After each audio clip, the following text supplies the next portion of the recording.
again. What you say is quite fine. Now listen.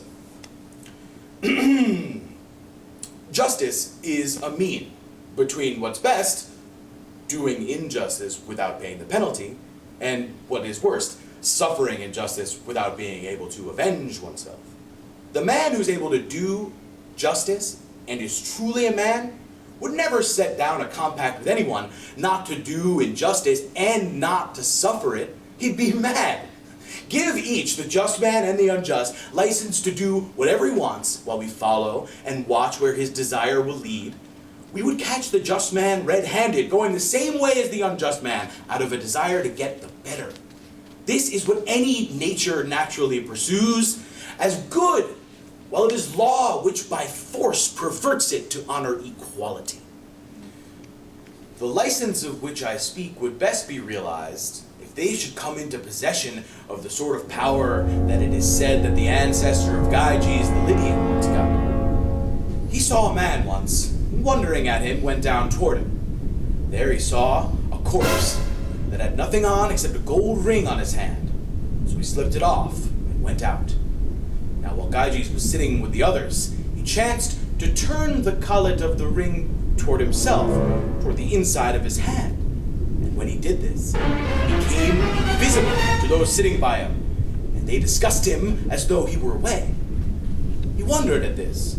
Fingering the ring again, he twisted the collet toward the outside, and when he had twisted it, he became visible. Thinking this over, he tested whether the ring had this power. And that was exactly his result. When he turned the collet inward, he became invisible when outward visible. He had license to take what he wanted from the market without fear.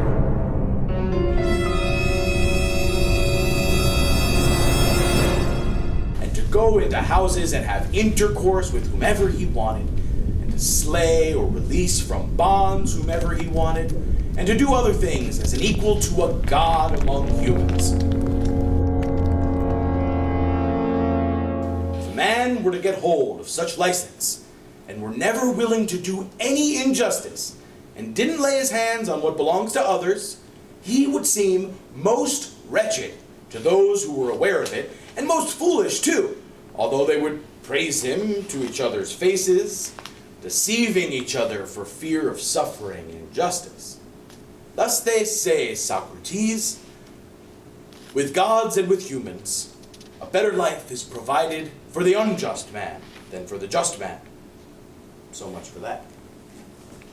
I have always been full of wonder at the nature of Glaucon and his brother Adeimantus, but at this time I am particularly delighted. That wasn't a bad beginning, for something quite divine must certainly have happened to you if you are remaining unpersuaded that injustice is better than justice when you are able to speak that way on its behalf. Now you don't seem to me to be being persuaded. I infer it from the rest of your character, since, on the basis of the arguments themselves, I would distrust you, and the more I trust you, the more I'm at a loss as to what I should do.